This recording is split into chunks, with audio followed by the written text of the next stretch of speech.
الحمد لله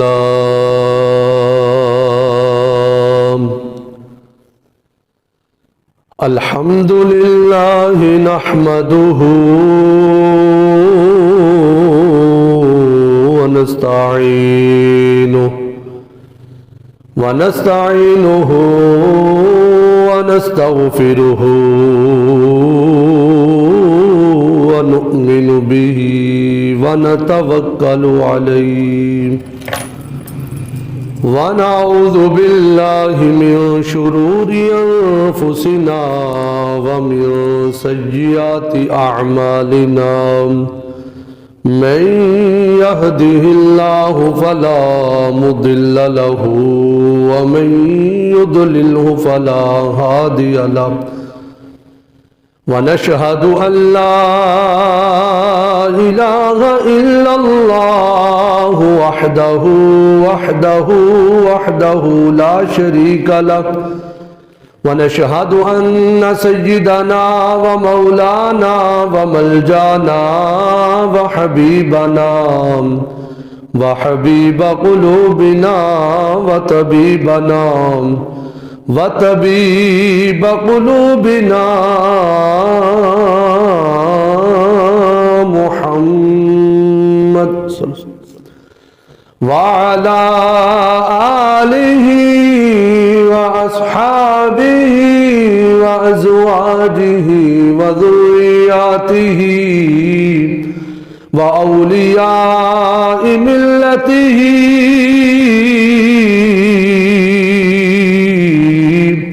وعلماء أهل سنته أجمعين أما بعد فأعوذ بالله من الشيطان الرجيم بسم الله الرحمن الرحيم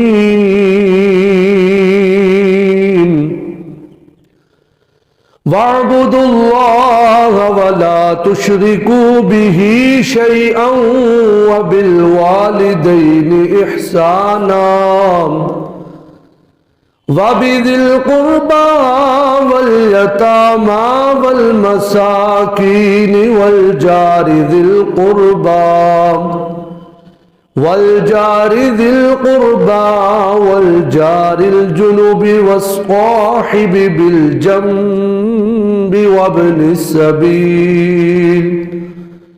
وابن السبيل وما ملكت أيمانكم إن الله لا يحب من كان مختالا فخورا آمنت بالله صدق الله العظيم رب اشرح لي صدري ويسر لي أمري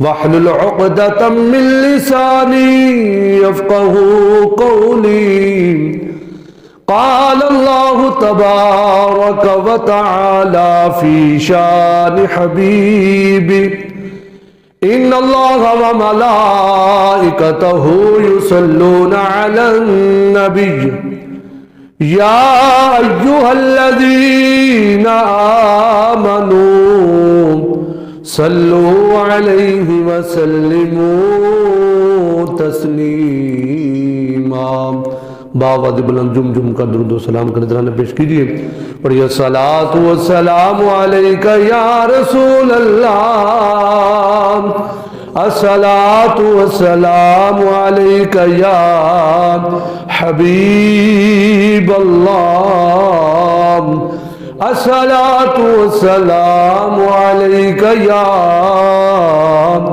نبی اللہ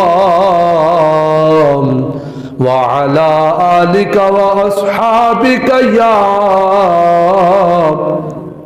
سيدي يا سيدي يا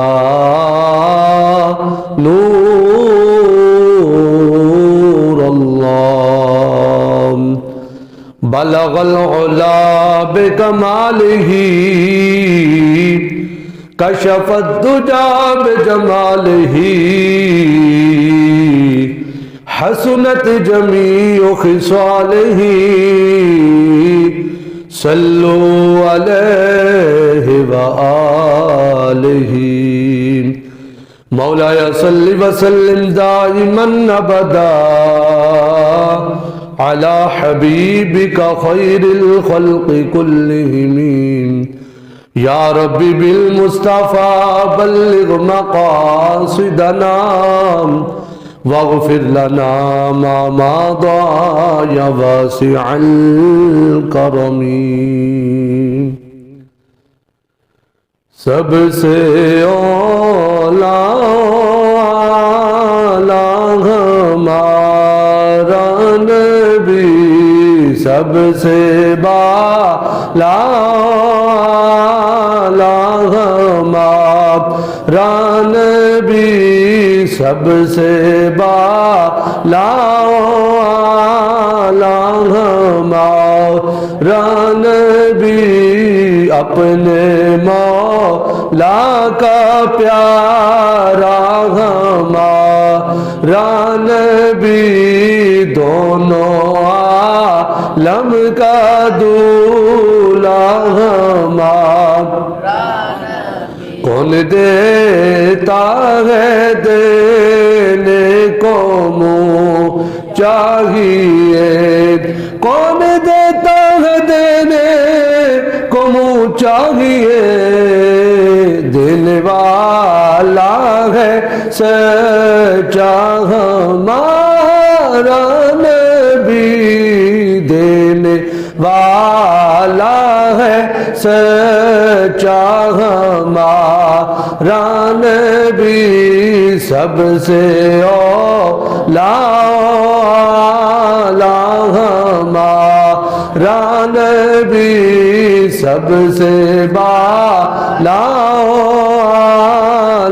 ہمارا ملک کونین میں انبیاء تاجدار ملک کونین میں انبیاء تاجدار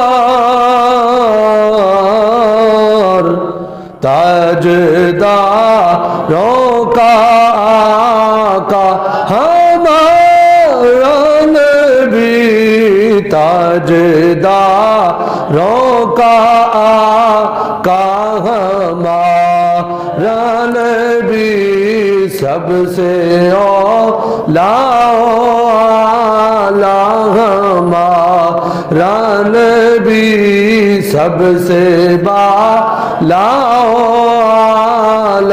ہمارا نبی کیا خبر کتنے تارے کھلے چھپ گئے کیا خبر کتنے تارے کھلے چھپ گئے پر نہ ڈوبے نہ ڈوبا ہمارا نبی پر نہ ڈوبے نہ ڈوبا ہمارا نبی سب سے اولا ہمارا نبی سب سے بالا ہمارا نبی اللہ جل جلالہ وعمن والہ واتم برہانہ وآدم شانہ کی حمد و ثنا کے بعد حضور سید سرورام حامی بے قسام غم گسار زمام قائد المرسلین خاتم النبیین نبی اکرم نور مجسم شفیع معظم زینت بزم کائنات حسن کائنات وجہ کائنات مختار کل احمد مجتبہ جناب حضرت محمد مصطفیٰ صلی اللہ تعالی علیہ وآلہ وسلم کے دربار گوہربار میں ہدیہ درود و سلام عرض کرنے کے بعد نہایت ہی معزز و محتشم سامعین و ناظرین بزرگوں عزیز ساتھیوں عزیز بچوں رب ذوالجلال کے فضل اور اس کی توفیق سے ہم سب نماز جمعہ ادا کرنے کے لیے حاضر ہو رہے ہیں دعا ہے خالق کائنات ہمارا آج کا نماز جمعہ پڑھنا اپنی پاک اور بلند بارگاہ میں قبول و منظور فرمائے۔ ہمارا آج کا موضوع، آج کا عنوان حقوق العباد یعنی بندوں کے حقوق، اس کے متعلق ہم گفتگو سماعت کریں گے۔ اللہ تبارک و تعالیٰ نے سورہ نساء کی آیت نمبر 36 کے اندر حقوق العباد کے اندر تفصیلاً بیان فرمایا ہے۔ فرمایا وَاعْبُدُوا اللَّهَ، اور اللہ کی عبادت کرو، وَلَا تُشْرِكُوا بِهِ شَيْئًا، اور فرمایا کہ اس کے ساتھ کسی کو شریک نہ ٹھہراؤ، وَبِالْوَالِدَيْنِ إِحْسَانًا، اور اپنے والدین کے ساتھ حسن سلوک کرو، وَبِذِي الْقُرْبَى وَالْيَتَامَى وَالْمَسَاكِينِ وَالْجَارِ ذِي الْقُرْبَى وَالْجَارِ الْجُنُبِ وَالصَّاحِبِ بِالْجَنبِ وَابْنِ السَّبِيلِ وَمَا مَلَكَتْ أَيْمَانُكُمْ إِنَّ اللَّهَ لَا يُحِبُّ مَنْ كَانَ مُخْتَالًا فَخُورًا۔ فرمایا اور رشتہ داروں کے ساتھ، فقراء، یتیموں اور مسکینوں کے ساتھ، اور قریبی رشتہ دار ہمسائے کے ساتھ، اور اجنبی ہمسائے کے ساتھ، اور مسافر کے ساتھ، اور جو تمہاری ملک میں تمہاری لونڈیاں ہیں ان کے ساتھ فرمایا حسن سلوک کرو۔ اور بے شک فرمایا اللہ اترانے والے یعنی جو تکبر کرنے والے، فخر کرنے والوں کو اللہ پسند نہیں کرتا۔ یعنی یہ اللہ کریم نے بیان فرما دے جس کے دل کے اندر تکبر ہوگا پھر وہ کسی کا بھی لحاظ نہیں رکھے گا، کسی کا بھی حیا نہیں کرے گا، نہ وہ والدین کا خیال کرے گا، نہ رشتہ داروں کا، نہ دوست احباب کا، نہ یتیموں کا، نہ فرمایا کہ بے سہاروں کا وہ سہارا بنے گا، کیونکہ فرمایا کہ اس کے دل میں مرض ہے، کوڑ ہے، وہ ہے تکبر، غرور ہے، تکبر ہے۔ یعنی اللہ کریم نے یہ بیان فرما دیا جس کے دل میں عاجزی ہوگی وہ سارے کے حقوق ادا کرے گا، وہ سب کا خیال رکھے گا، اپنے والدین کا بھی احترام کرے گا، اپنے بڑوں کا حیا کرے گا، اور یتیموں کا بھی خیال رکھے گا، ماڑے بندوں کا بھی خیال رکھے گا، رشتہ داری کا بھی فرمایا کہ وہ لحاظ رکھے گا جس کے دل میں رب کا خوف ہوگا، عاجزی ہوگی، فرمایا کہ پھر وہ سارے رشتوں کو نبھانے کی کوشش کرے گا۔ حضرت معاذ بن جبل رضی اللہ تعالیٰ عنہ روایت فرماتے ہیں کہ ایک دن میں نبی پاک علیہ السلام کے ساتھ تھا کہ حضور علیہ السلام ایک سواری کے اوپر سوار تھے، میں بھی حضور کے ساتھ اس سواری کے اوپر بیٹھا ہوا تھا۔ تو نبی پاک علیہ السلام نے ارشاد فرمایا، اے معاذ، جانتا ہے کہ بندوں پر اللہ کے حقوق کیا ہیں؟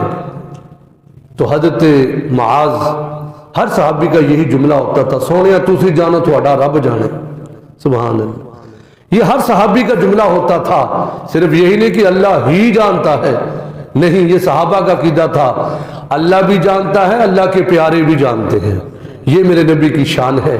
جو صحابی، ہر صحابی کا یہی جملہ ہوتا تھا، حضور جب بھی پوچھتے تھے تو صحابی کا یہی جملہ ہوتا تھا، رب جانے تو رب دا محبوب جانے، ہر صحابی کا یہی جملہ ہوتا تھا کہ آقا آپ جانے، آپ کا رب جانے، اللہ رسول خوب جانتا ہے۔ تو نبی پاک علیہ السلام نے ارشاد فرمایا، اے معاذ سن، ارشاد فرمایا کہ بندے اللہ کی عبادت کرے، بندے اللہ کی عبادت کرے، فرمایا یہ بندوں پر اللہ کا حق ہے کہ بندے رب کی عبادت کرے اور اس کے ساتھ کسی کو شریک نہ ٹھہرائیں، فرمایا یہ حق بنتا ہے۔ اور فرمایا کہ اللہ تعالیٰ کا بندوں پر یہ حق ہے، پھر فرمایا جب بندہ یہ کام کرے تو پھر اللہ کا بندوں پر حق کیا ہے؟ فرمایا کہ معاذ بتاؤ، جب بندہ اللہ کی عبادت کرتا ہے اس کے ساتھ کسی کو شریک نہیں ٹھہراتا، تو اب اللہ اپنے بندے کے ساتھ کیا معاملہ فرماتا ہے؟ معاذ بتاؤ۔ تو حضرت معاذ کا پھر وہی جملہ، رب جانے تو رب دا محبوب جانے، بولو رب جانے تو رب دا محبوب جانے، سونے تسی جانو تھوڑا رب جانے۔ تو پھر نبی پاک علیہ السلام نے ارشاد فرمایا کہ اے معاذ پھر سنو، پھر جو بندہ اللہ کی عبادت کرتا ہے اور اللہ کی ذات کے ساتھ کسی کو اس کا شریک نہیں ٹھہراتا، پھر رب اپنے بندوں سے کتنا پیار کرتا ہے، اپنے بندوں کو کیا پروٹوکول عطا کرتا ہے، کتنی کرم نوازیاں فرماتا ہے۔ فرمایا کہ پھر اللہ تبارک و تعالیٰ اپنے بندوں کو عذاب نہیں دیتا، سبحان اللہ۔ فرمایا کہ وہ اللہ کے عذاب سے بچ جائے گا جو بندہ رب کی عبادت کرے گا، جو فرمایا اس کی اطاعت اور فرما برداری کرے گا۔ یعنی اس آیت مبارکہ کے اندر جو آپ کے سامنے رکھی گئی، اسلام نے ساروں کے حقوق بیان کیے ہیں، والدین کے کیا حقوق ہیں، اولاد کے کیا حقوق ہیں، رشتہ داروں کے کیا حقوق ہیں، اور ایک عورت کا اسلام کے اندر کیا مقام ہے، جو یتیم ہوتے ہیں ان کے کیا حقوق ہیں، جو ماڑا بندہ غریب ہوتا ہے جس کے پاس کوئی کھڑا ہونا بھی پسند نہیں کرتا لیکن اسلام نے اس کے بھی حقوق بیان کیے ہیں، جس کو کوئی منہ نہیں لگاتا اسلام کہتا ہے نہیں نہیں، جس نے اسلام قبول کر لیا ہے اسلام اس کو معاشرے کے اندر ایک اونچا مقام عطا کر دیتا۔ فرمایا یہ اسلام کی برکت ہے۔ اور میرے بھائیوں اس کے ساتھ ساتھ جو بات سمجھنے والی ہے، بڑی توجہ کے ساتھ اس بات کو سمجھنا ہے۔ چھوٹا سا بچہ ہوتا ہے، بہت بڑی بات بتانے کو تھوڑے سے بندے بیٹھے ہیں، چلو بات قیمتی شروع ہو چکی ہے۔ جب چھوٹا سا بچہ ہوتا ہے، بچہ پیشاب کر دیتا ہے، چاہے سردی کی راتیں ہوں چاہے گرمی کی راتیں ہوں، بچے کو کیا خبر کہ میں نے کیا کرنا کیا نہیں کرنا۔ سردی کی سخت رات ہوتی ہے، نیند ہر کسی کو پیاری ہوتی ہے۔ اب جب بچہ پیشاب کر دیتا ہے تو بتائیے کیا ماں اپنی نیند قربان نہیں کرتی؟ ماں اٹھ جاتی ہے۔ سردی کے اندر بچے کو بھوک لگتی ہے، رات کو بچہ کہتا ہے میں نے دودھ پینا ہے، تو بتائیے کیا وہ گرم اور نرم بستر ماں نہیں چھوڑتی اولاد کے لیے؟ اولاد کی فکر میں ماں اپنی سردی کو بھول جاتی ہے۔ اولاد کی طبیعت بگڑ جائے تو والدین کو سکون کی نیند نہیں آتی، ماں سکون سے سوتی نہیں ہے کہ میرے بیٹے کی طبیعت ٹھیک نہیں۔ ساری رات ماں بیچاری جاگ کر کبھی اس طرف کبھی اس طرف، کبھی گود میں لٹاتی ہے، کبھی سائڈ پہ کبھی سائڈ پہ، وہ اتنا بچے سے پیار کرتی ہے۔ باپ بھی ہوتا ہے، اس کا یہ مطلب نہیں کہ صرف ماں ہی بچے سے پیار کرتی ہے، باپ کو بھی بچے سے پیار ہوتا ہے، لیکن وہ ایک علیحدہ بات ہے۔ باپ جو ہوتا ہے وہ برداشت کر لیتا ہے، ماں سے برداشت نہیں ہوتا۔ تکلیف باپ کو بھی ہوتی ہے جب بچے کو تکلیف ہوتی ہے، لیکن باپ بیچارہ اس کو برداشت کر لیتا ہے، اس صدمے کو برداشت کر لیتا ہے۔ ماں تھوڑے دل کی ہوتی ہے، وہ آنسو بہا دیتی ہے، میرے بیٹے کی طبیعت ٹھیک نہیں ہے، نہ جانے میرے بچے کو کیا ہو چکا ہے۔ لیکن ذرا رک کر بات کو سمجھنا، جب بچہ پیشاب کرتا ہے، آج تک میں نے اور آپ نے کبھی نہیں دیکھا ہوگا کہ ماں نے کبھی اپنے ناک کے اوپر کپڑا لپیٹا ہو، کبھی نہیں دیکھا ہوگا۔ بچہ جو کچھ مرضی کر دے، چھوٹا پیشاب کر دے بڑا کر دے، کوئی ماں ایسا نہیں کرتی، وہ اپنے بچے کو دھوتی ہے، صاف ستھرا کرتی ہے، اس کے جسم کو بھی صاف ستھرا رکھتی ہے۔ بچہ تھوڑا سا بھی پیشاب کر لے، ماں کہتی کہیں اس کو سردی نہ لگ جائے۔ اس قدر والدین اپنے بچے کا خیال رکھتے ہیں۔ پھر جب وہی والدین بڑھاپے میں پہنچ جاتے ہیں، بڑے ہو جاتے ہیں، اب اولاد کی کیا ذمہ داری ہے؟ کیونکہ وہ بیچارے والدین بوڑھے ہو چکے ہیں، صرف اولاد ہی ان کا سہارا ہے۔ ایسی بیماریاں لگ جاتی ہیں، نہ جانے بندے کے بس میں بھی نہیں ہوتا کون کون سی مرض انسان کو لگ جاتی ہے، اللہ معاف فرمائے۔ لیکن اسلام کیا کہتا ہے؟ اے نوجوان، ذرا اپنے پیچھے پلٹ کے دیکھ، بچپن کے اندر تیرے باپ نے تیرا کتنا لحاظ رکھا، تیری ماں نے کتنا تیرا خیال رکھا۔ اب بڑھاپے کی حالت میں باپ بیچارہ اتنا بڑا ہو چکا ہے کہ خود چل کر بھی واش روم تک پہنچ سکتا نہیں۔ فرمایا کہ اب یہ بیٹے کی ذمہ داری ہے، اپنے باپ کا خیال رکھنا ہے۔ بعض دفعہ اتنی کمزوری ہو جاتی ہے کہ بستر کے اوپر ہی باپ کو پیشاب آ جاتا ہے، تو بچہ اب نفرت نہ کرے۔ اسلام کیا کہتا ہے؟ فرمایا بچپن کو یاد کر، تیری ماں تجھے دھوتی تھی، تیرا خیال رکھتی تھی، اب تیرے باپ کی یہ کنڈیشن بن چکی ہے، ماں بیچاری بیمار ہے یا باپ بیمار ہے، اب تیری ڈیوٹی بنتی ہے، اب تو نے ان کا خیال رکھنا ہے۔ بچہ کہتا ہے جی باپ کا تو پیشاب نکل گیا، میں کیسے اٹھاؤں؟ بچہ کیا کرتا ہے؟ اپنے کپڑے ناک کے اوپر کپڑا لپیٹ لیتا ہے۔ اسلام کہتا نہیں، تجھے اس بات کی اجازت نہیں، اگر تو کپڑا لپیٹے گا تیری ماں کو تکلیف ہوگی۔ میں اس بچے کا اتنا صفائی کا خیال رکھتی رہی، آج مجھے بیماری لگ چکی ہے، میں مجبوری ہے کہ میں خود چل کر نہیں جا سکتی، ماں ہوگی تو ماں کا دل دکھے گا، باپ ہوگا تو باپ کا دل دکھے گا کہ یار یہ مجھ سے اتنی گن کرتا ہے، یہ میرے ساتھ نفرت کا اظہار کر رہا ہے، میں نے جو اس کو اتنا پالا پوسا بڑا کیا سب کچھ کیا اور میرا بیٹا مجھ سے نفرت کرتا ہے۔ اسلام کہتا ہے نہیں، تو اس سمیل کو برداشت کر لے، ناک پر کپڑا نہ لپیٹ، اس پر بھی اللہ تجھے اجر عطا کرے گا، اس پر بھی اللہ تجھے ثواب عطا کرے گا کہ جوان بیٹا ہے، اپنے بڑھاپے کی حالت میں ماں کی خدمت کر رہا ہے، بڑھاپے کی حالت میں باپ چاہے بستر کے اوپر لیٹا ہے وہ بستر کو بھی صاف کر رہا ہوتا ہے، کپڑوں کو بھی صاف کر رہا ہوتا ہے، کہتا نہیں میرے اوپر میرے والدین کی بڑی مہربانیاں ہیں، میرے والدین نے مجھے بڑے چاہ لاڈ سے پالا ہے، تو کیا ہوا تو میں ان کی خدمت کروں، ان کی خدمت کر کے اللہ کی رضا کو حاصل کروں۔ حضرت امام حسن رضی اللہ تعالیٰ عنہ میرے نبی کے نواسے ہیں۔ اب سنیے والدین کی شان کیا ہوتی ہے۔ آج ہماری نسلیں کیوں بگڑ رہی ہیں؟ والدین سستی کا مظاہرہ کرتے ہیں، نہ ماں پوری ڈیوٹی نبھاتی ہے نہ باپ پوری ڈیوٹی نبھاتا ہے، جس کی وجہ سے پھر ہمیں طرح طرح کی مشکلات کا سامنا کرنا پڑتا ہے، گھر کے اندر امن سکون برباد ہو جاتا ہے، گھر کے اندر سکون نہیں ہوتا۔ سنیے آئیے امام حسن سے پوچھتے ہیں وہ اپنی ماں کا کتنا ادب کرتے تھے، وہ کتنا حیا کرتے تھے۔ اللہ اکبر، توجہ کے ساتھ سنیے۔ حضرت امام حسن کبھی بھی اپنی امی جان حضرت سیدہ کائنات سیدہ خاتون جنت سیدہ فاطمہ الزہرا رضی اللہ تعالیٰ عنہا، حضرت امام حسن نے کبھی بھی اپنی ماں کے ساتھ بیٹھ کر روٹی نہیں کھائی۔ بات کو سمجھنا، ریزن کیا، وجہ کیا؟ ماں ماں ہی ہوتی ہے۔ حضرت سیدہ فاطمہ الزہرا نے فرمایا بیٹا میرا بھی من کرتا ہے، میرا بھی جی چاہتا ہے، بیٹا میرے ساتھ بیٹھ کر کھانا کھا، بیٹا مجھے خوشی ہوگی میرے ساتھ بیٹھ کر کھانا کھایا کر، میرے قریب آ کر بیٹھ کر میرے ساتھ اسی پلیٹ میں جس میں سالن ہوتا ہے میرے ساتھ کھانا کھایا کر۔ اب دل تھام کے سنیے گا کتنا خوبصورت جملہ۔ جب ماں نیک ہو باپ نیک ہو پھر اولادیں بھی ایسی ہی ہوتی ہیں، پھر اولادیں بڑی نصیب والی ہوتی ہیں، اور جس کا باپ مولا کائنات مولا علی شیر خدا ہو، اور جس کی ماں سیدہ فاطمہ الزہرا ہو، اور جس کا نانا نبیوں کا امام ہو، جس کا باپ ولیوں کا امام ہو، اور یار جس کی ماں جنتی عورتوں کی سردار ہو، تو بچہ کوئی عام تو نہیں نہ ہو سکتا۔ وہ سیدہ کائنات جو اس قدر پردے اہتمام کرتی، آج کی خاتون پتہ نہیں کیا چاہتی ہے، کہتی میرا دم گھٹتا ہے اگر میں پردہ کروں، اگر نقاب کروں۔ میں نے کہا کرونا کے ڈر سے تو ماسک پہن لیا، رب کے خوف سے تو نقاب کیوں نہیں کر سکتی؟ تیرے دل میں رب کا خوف نہیں رہا، تجھے فالو کرنا چاہیے تھا سیدہ کائنات کی سیرت کو۔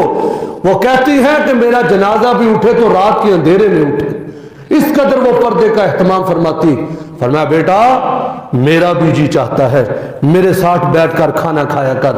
امام حسن کا بہت قیمتی اور وزنی اور بہت بڑا جملہ بول دیا۔ عرض کی اماں جان میں ڈرتا ہوں، اماں مجھے ڈر لگتا ہے۔ بیٹا کیوں؟ عرض کی اماں جان جب میں آپ کے ساتھ بیٹھ کر کھانا کھاؤں گا ہو سکتا ہے جو لقمہ آپ توڑنا چاہتی ہیں وہ لقمہ میں توڑ لوں۔ ماں یہ میں برداشت نہیں کر سکتا، ماں میں تمہاری نافرمانی نہیں کر سکتا، ماں مجھے ڈر لگتا ہے کہ کہیں آپ کی حق تلفی نہ ہو جائے۔ دیکھیے بات دیکھنے کو تو سمپل سی لگتی ہے، بچے کہتے نہیں پھر کیا ہوا، ماں نے کھا لیا بچے نے کھا لیا تو کیا ہو گیا، لیکن امام حسن نے بتایا لوگوں سنو ماپیاں دی کڈی وڈی شان ہوتی ہے۔ عرض کی اماں میں یہ بھی برداشت نہیں کر سکتا جو لقمہ آپ کھانا چاہتی ہیں آپ کا بیٹا پہلے اٹھا لے، اماں میں یہ کبھی برداشت نہیں کر سکتا۔ لیکن نبی پاک علیہ السلام کی بارگاہ کے اندر ایک صحابی آتے ہیں، بخاری شریف کی حدیث مبارکہ ہے۔ عرض کی آقا مجھے بتائیے میرے اوپر سب سے زیادہ حق کس کا ہے، بتائیے۔ نبی پاک علیہ السلام نے فرمایا تیرے اوپر سب سے زیادہ حق تیری ماں کا۔ عرض کی آقا پھر عرض کی حضور بتائیے۔ میرے اوپر سب سے زیادہ حق کس کا ہے؟ حضور نے پھر فرمایا کہ تیرے اوپر سب سے زیادہ حق تیری ماں کا ہے۔ عرض کی آقا تیسری مرتبہ پھر عرض کی حضور بتلائیے میرے اوپر سب سے زیادہ حق کس ہستی کا ہے؟ حضور نے پھر فرمایا تیرے اوپر سب سے زیادہ حق تیری ماں کا ہے۔ تین مرتبہ حضور نے ماں کے حق بیان کیے، چوتھی مرتبہ وہ صحابی نے پھر عرض کی آقا بتلائیے میرے اوپر سب سے زیادہ حق کس کا ہے؟ حضور نے فرمایا تیرے اوپر تیرے باپ کا حق ہے۔ تو گفتگو ختم ہوگی، یعنی سمجھنے والی بات ہے۔ یعنی اس کے اندر کوئی بندہ یہ نہ سمجھے ماں کے حقوق زیادہ باپ کے کم نہیں، اصل میں وجہ یہ ہے اولاد کے لیے جتنی تکلیفیں ماں برداشت کرتی ہے وہ باپ نہیں دیکھ سکتا۔ جس طرح ماں کے پیٹ میں رہنا 9 ماہ تک بچہ رہتا ہے تو ماں کتنی تکلیفیں برداشت کرتی ہے، اچانک کبھی بی پی شوٹ کر گیا، کبھی لو ہو گیا، کبھی بخار ہو گیا، کبھی ہڈیوں میں درد، کبھی کوئی تکلیف، کبھی کوئی تکلیف۔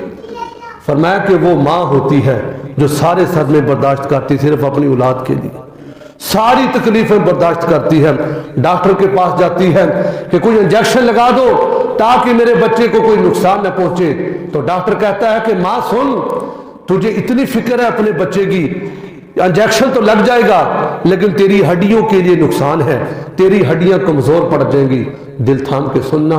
ماں آگے سے کیا جواب دیتی ہے؟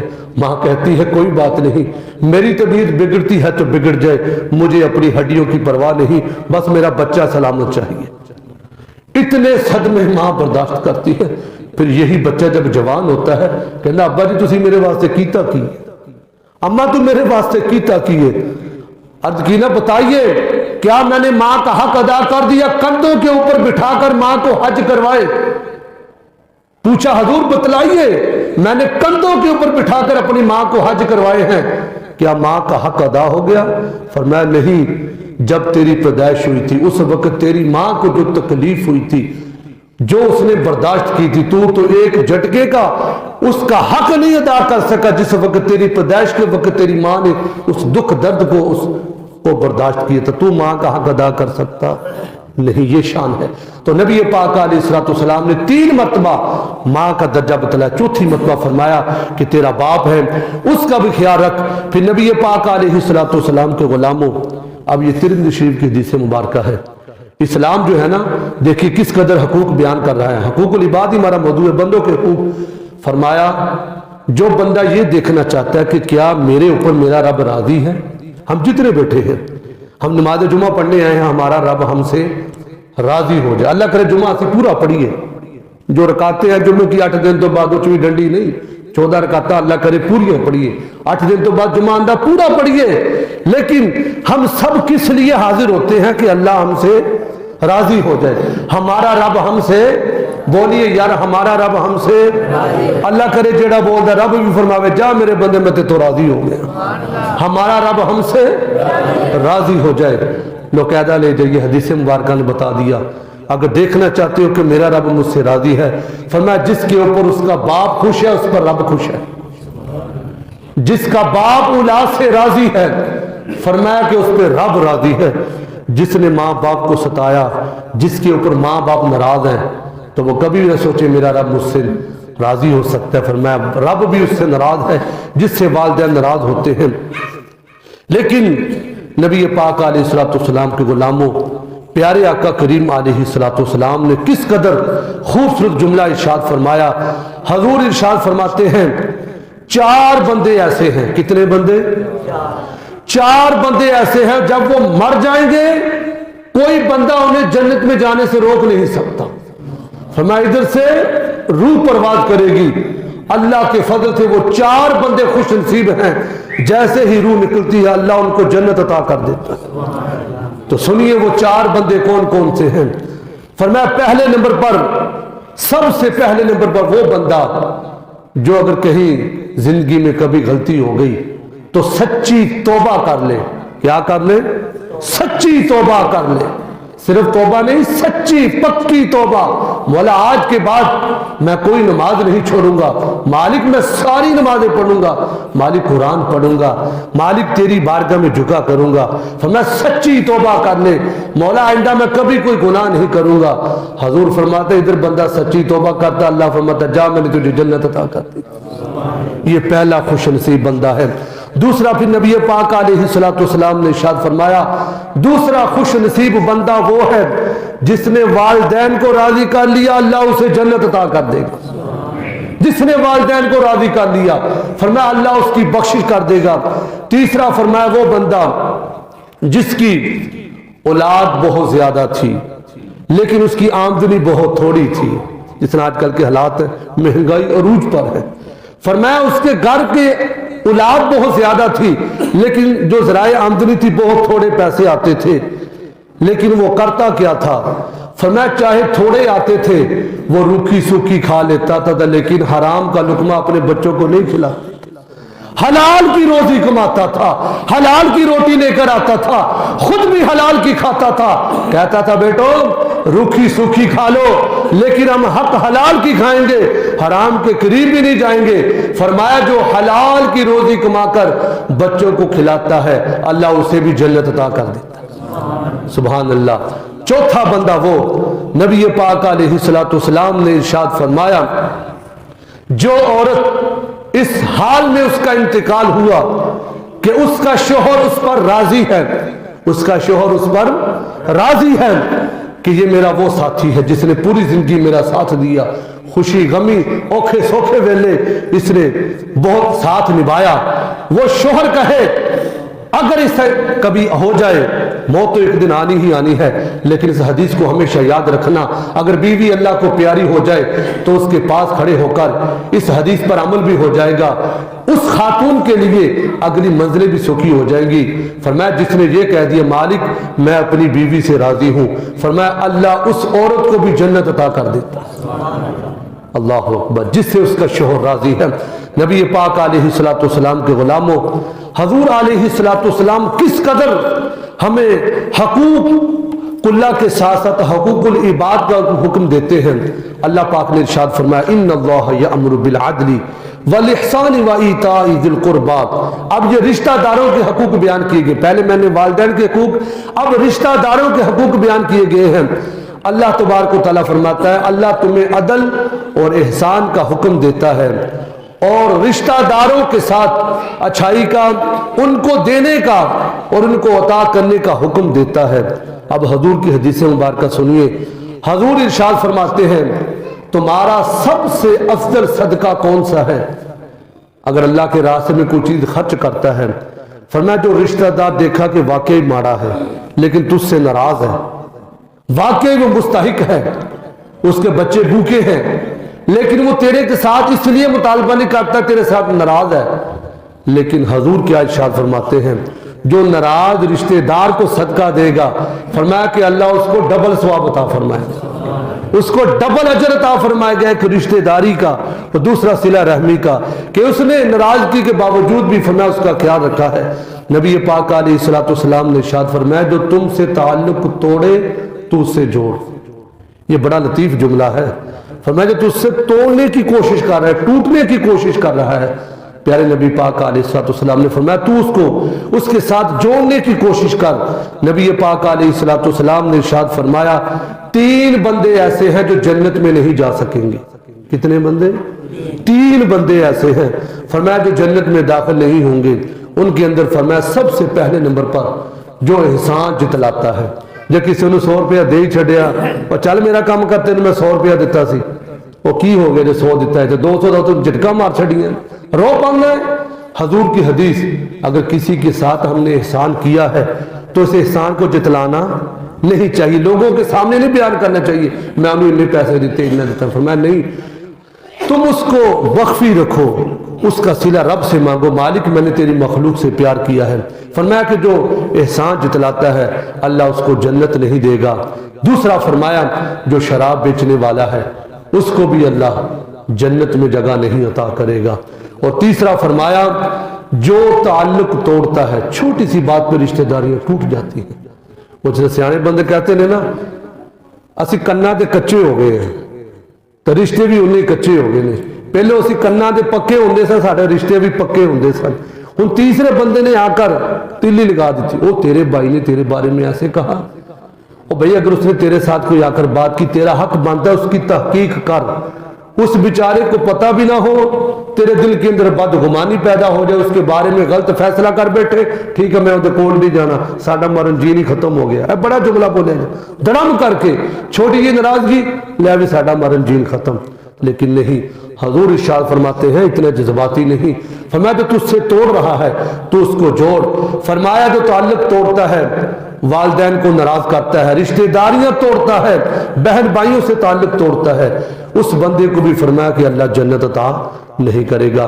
تو نبی پاک علیہ السلام نے فرمایا جو تمہارا پڑوسی ہوتا ہے, ہماری گفتگو یہی ہے, حقوق پڑوسیوں کے بھی کیا حقوق ہیں. پیارے نبی پاک علیہ السلام ارشاد فرماتے ہیں پڑوسیوں کے حقوق اتنے زیادہ بیان کیے گئے ہیں. جبریل امین میرے پاس بار بار آ کر کہتے ہیں حضور پڑوسیوں کے یہ حقوق ہیں, ہمسایوں کے یہ حقوق ہیں. حضور ارشاد فرماتے مجھے یہ گمان ہوا اتنے حقوق بیان کیے گئے ہیں پڑوسیوں کے کہ کہیں ان کا وراثت کے اندر بھی ان کا حق نہ داخل کر دیا جائے. یعنی حضور نے مثال سمجھا دی کہ اتنے حقوق ہیں فرمایا ہمسایوں کے. حضور ارشاد فرماتے تیرا پڑوسی مارا ہے, تیرے گھر میں گوشت پک رہا ہے, یا یہ دین اسلام ہے کتنی محبت کا درس دیتا ہے.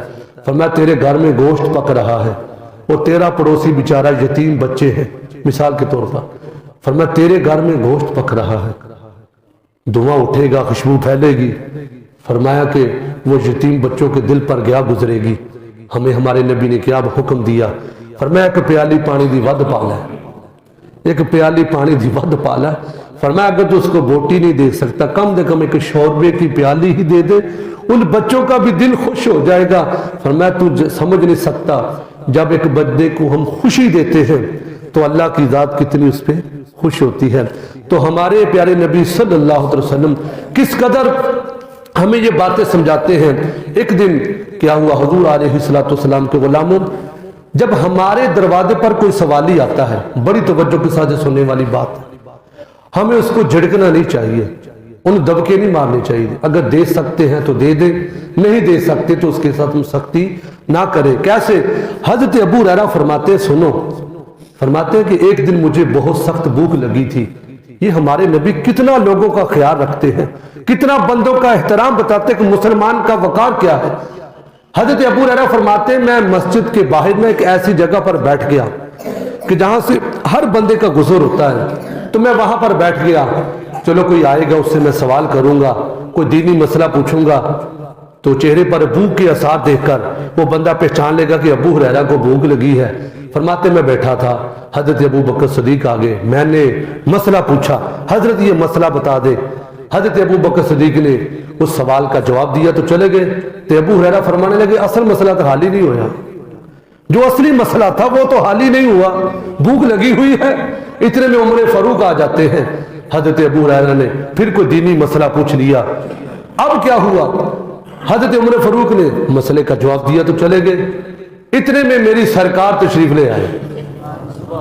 اللہ کرے جنہوں نے گل سمجھ آ گئی ہے, سبحان اللہ. میری سرکار تشریف لے آئے تو حضرت ابو ہریرہ فرماتے ہیں میں نے پوچھا نہیں, عرض نہیں کیا, جیسے ہی سرکار سامنے تشریف لائے, یہی تو میرے نبی کا علم غیب ہے. حضور آئے, آتے ہی سرکار نے فرمایا ابو ہریرہ بھوک لگی ہے, ابو ہریرہ بھوک لگی ہے. بخاری شریف کی حدیث ہے, بخاری کی. ابو ہریرہ بھوک لگی ہے. ہاں سونے بڑی بھوک لگی ہے, سونے بڑی بھوک لگی ہے. سرکار فرماتے ابو ہریرہ چل آپ چلیے. حضرت ابو ہریرہ فرماتے میں سرکار کے پیچھے پیچھے, میری سرکار گھر میں تشریف لے گئے. گھر سے پوچھا گھر میں کھانے کے لیے کچھ ہے؟ جواب آتا ہے گھر میں کچھ بھی نہیں ہے. ہاں کسی کے گھر سے ایک دودھ کا پیالہ آیا ہے, تحفہ آیا ہے کہ سرکار کی بارگاہ میں ہمارا تحفہ پیش کر دینا. سرکار نے فرمایا ابو ہریرہ چل آ. پھر دودھ کا پیالہ پکڑا. فرمایا کہ ابو ہریرہ ہوں تو کلیا نہیں پینا.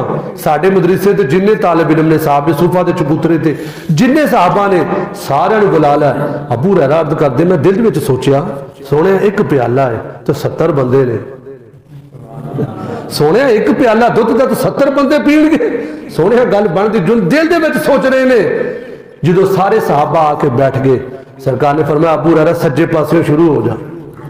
ابو ہریرہ فرماتے بھوک مینوں لگی ہے, یہ گل کی بنتی پئی, کیونکہ گل وچ ہور سی نا, گل وچ ڈاڈی سرکار نے دسنا سی نا کہ ماڑے بندے دا کنا خیال رکھنا چاہیے, خود نہیں پیٹ بھر کے کھانا چاہیے, گوانڈی دا بھی خیال رکھنا چاہیے. سرکار نے کہا, فرمایا سرکار نے ابو ہریرہ سجے پاسے شروع ہو جا. ابو ہریرہ فرماتے ہیں میں نے ایک صحابی نو پیالہ پیش کیتا تے صحابی نے دودھ پین لگ پیا, تے میں اڈیاں چک کے ویکھنا کتے مک تے نہیں گیا. ایک پیالہ کنا کے پیالے چ پی سکدا, پائیا پی جائے گا, 1.5 پا پی جائے گا, میں اڈیاں چک کے ویکھ رہا. فرماندے مینوں تسلی ہو گئی کہ دودھ گھٹ ہی نہیں رہا. آپ فرماندے ایک صحابی نے رج کے پیتا, دوجے نے پیتا, تیجے نے پیتا. آپ فرماندے مینوں انج لگدا سی جویں ایدا تعلق, ایدا کنیکشن جنت دی نہر دے نال ہو گیا. بخاری شریف میں حوالہ دے رہا ہوں. اب تیسرے صحابی نے پیا, سارے صحابہ نے پی لیا. سرکار نے فرمایا ابو ہریرہ ہن تو پی, ابو ہریرہ ہن تو پی. ابو ہریرہ فرماتے ہیں لوگوں میں رج کے پیتا. سونے پھر فرمایا ابو ہریرہ اور پی لے, میں رج کے پیتا. تیجی باری پھر سرکار نے فرمایا ابو ہریرہ رج کے پی لا. ابو ہریرہ عرض کر دے سونے خدا دی قسم ہے ہن تے ایک قطرے دی گنجائش نہیں رہی. سونے میں رج گیا وا, سونے موجاں لگ گئیاں نے, سونے میں رج گیا وا. حالانکہ تسی سمجھدار ہے کہ جڑا ورتاوا ہوندا سب تو اینڈ تے کھاندا ہے یا پیندا ہے. سرکار نے فرمایا سارے پیو رج کے, سارے نے پی لیا, ابو ہریرہ نے بھی پی لیا. تے آخر تے میری سرکار نے دودھ نوش فرمایا تو پیالہ ختم ہو گیا. لیکن گل تو سمجھن والی ہے, اج سانو پتہ نہیں کی ہو گیا, ایک گلاس اسی دوجے تے پانی نہیں پیندے. ایک کولی وچ بھائی نے سالن پا کے کھادا تے دوجا دھوندا پھردا ہے جی میں نہیں سالن پا کے. اور سن سرکار دی حدیث, بخاری شریف دی حدیث, میرے نبی نے 70 صحابہ دا جھوٹا پیتا. اللہ کرے اسی گل نو سمجھ پلے بن کے لے جی, ساڈیاں نفرتاں ختم ہو جان, بغض کینہ حسد محبتاں ود جان, ایک دوجے دے قریب ہو جائیے. میری سرکار نے 70 صحابہ دا جھوٹا پیتا ہے, یعنی سرکار نے دسیا. لیکن جس گل تو میں گل شروع کیتی سی, کوئی سوالی ساڈے بوئے تے آ جاوے یار, کچھ بندے ایسے ہوندے نے کسے دے اگے ہاتھ نہیں پھیلاندے ہیں, کچھ بندے ہوندے نے سفید پوش جڑے کسے دے اگے سوال نہیں کردے. ایویں حضرت ابو ہریرہ نے کوئی سوال نہیں کیتا کہ مینوں چاہیدا ہے. اس طرح دے کچھ سفید پوش لوگ ہوندے نے, سانو پتہ ہونا چاہیے یہ فلاں بندہ واقعی ماڑا ہے, پر کسی کو سوال نہیں کردا. میں خود جا کے رات دے اندھیرے وچ او دے گھر راشن پہنچا دواں, او دے بچیاں واسطے جوتا لے کے, کپڑے جو میرے کو سارے بنے. یعنی حضور دی حدیث نے سانو دسیا ہے کچھ گلاں ایسیاں بھی سمجھنیاں چاہیے. کوئی مانگدا نہیں مانگدا, لیکن تینوں اللہ نے دتا تو او دے بوئے تے چلا جا. سبحان اللہ. یہ ہے میرے بھائیو حقوق العباد, کہ ہم جیسے حقوق اللہ کی نمازیں پڑھتی ہیں تو اس کے ساتھ ساتھ حقوق العباد, یہ بات یاد رکھیے, بات ختم ہے. حقوق اللہ چاہے تو اپنی رحمت سے معاف کر دے, لیکن حقوق العباد وہ حقوق ہیں جب تک وہ بندہ معاف نہیں کرے گا اللہ بھی معاف کرے گا نہیں. اس لیے میرے بھائیو ہمیں آپس میں ایک دوسرے کا خیال, ایک دوسرے کے ساتھ بھائی چارے محبت کے ساتھ چند دن کی زندگی ہے گزارے, ایسی زندگی گزار کر جائے دنیا والے اچھے الفاظ سے یاد رکھے. اللہ ہم سب کو حقوق العباد ادا کرتے رہنے کی توفیق عطا فرمائے.